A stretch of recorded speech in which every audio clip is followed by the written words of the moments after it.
Hello. How are we doing on this beautiful, wonderful night? I hope it's nice. Shadow over here forced me to involve Piglet.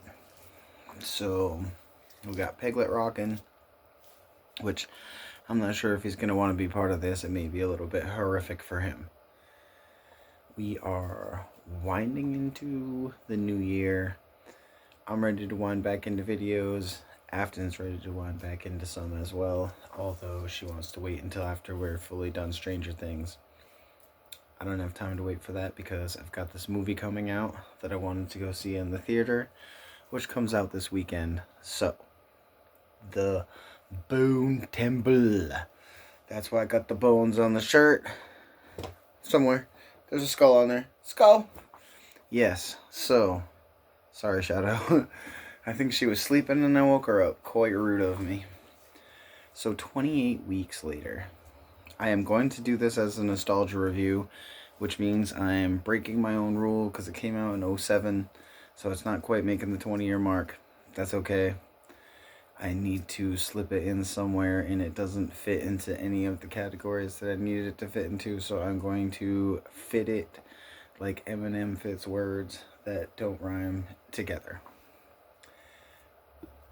Immediately when I started watching this movie, I felt like even though different people, I believe, directed it, it felt, the tone felt very similar right away. So I thought that was kind of cool.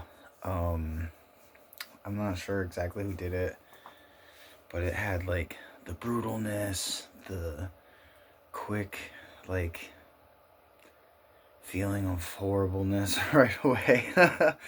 And you feel like these people are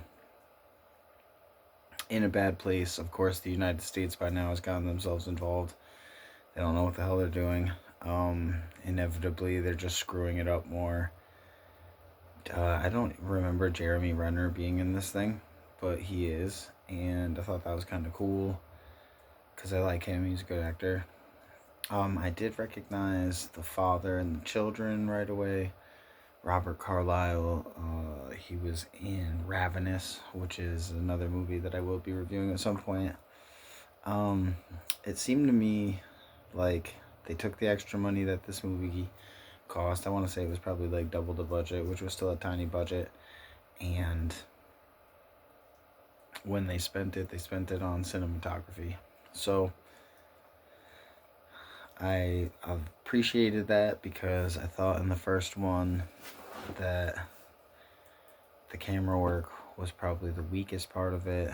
The camera work in this was a little bit better, but they did add some things that ended up overall making it worse.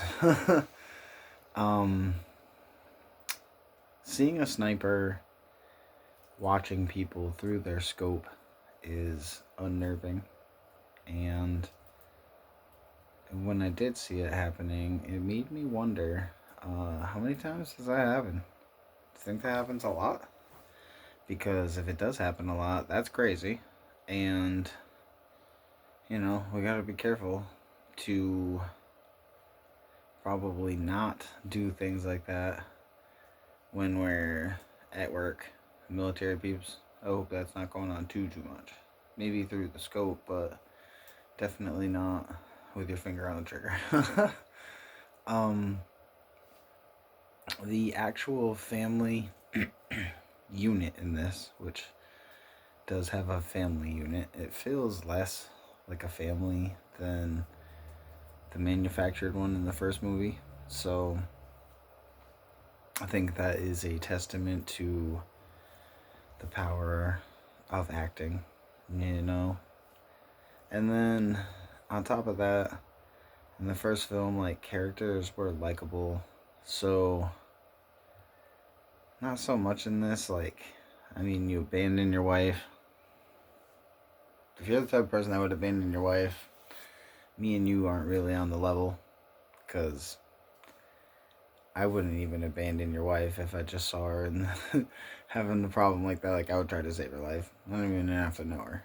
So if you wouldn't try to save your own wife in situations like we're seeing here, then you're just a weak person. And we couldn't hang out. We couldn't be friends. So I find it hard to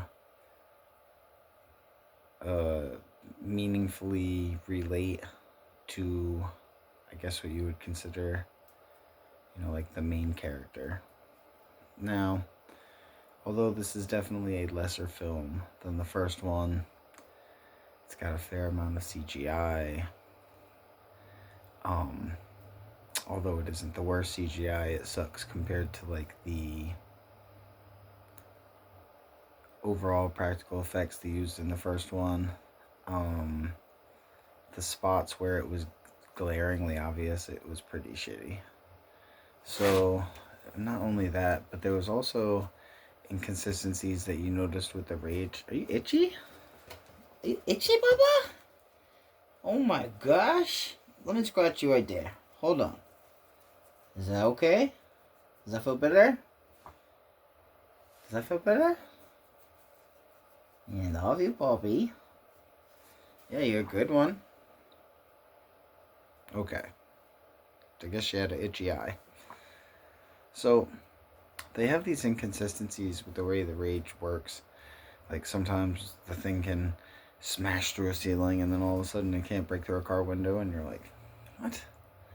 Or sometimes it's not like fully raging enough, like it attacks a person, but it's not trying to like get them that much until a different point when it seems like its rage is working all the way and it does get everything as much. And it was just like weird, because in the first one it was very consistent. The rage was basically the rage, and it just wanted to kill everything around it when they had it. So to see, I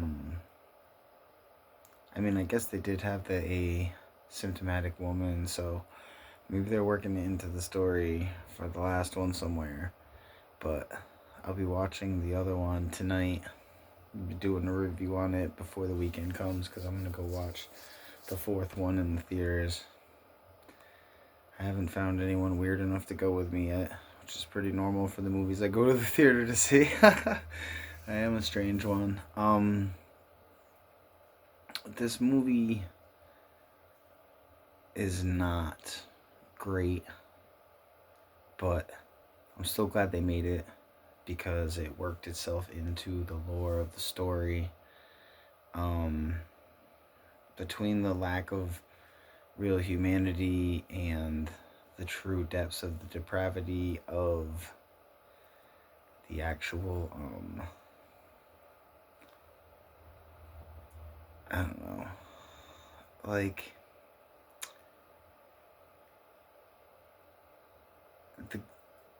the rage itself wasn't as terrifying in this, and the humanity of the families wasn't as believable, so it just left me a little bit wanting. I'll give it a, I mean, if you're ever going to watch these movies, you have to watch them all. So if you plan on watching these movies, you definitely need to watch this. If you don't plan on watching these movies in their entirety, I wouldn't suggest this as like a standalone film or something.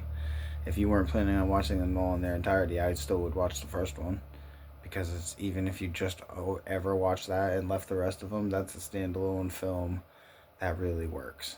So it's got a lot of punk rock feel to it. This doesn't really have a feel to it. It's a decent film. It moves along at a decent pace. It's got quite a bit of action. So it's not a bad movie. It's just not what the first one was, so it leaves you a little bit disappointed. I'm going to give this thing a 6. No. It's got good cinematography. It is quite beautiful in its way. So I'll give it a 6.5. It's definitely a watchable film. If you're planning on watching these movies, you need to get down with all of them. Later on, I'm going to be watching the 28 Years, and I'll hit you with the review for that before I go to the other one. Enjoy your night. I hope that you make more money than a Somali daycare center this weekend. Probably not, though.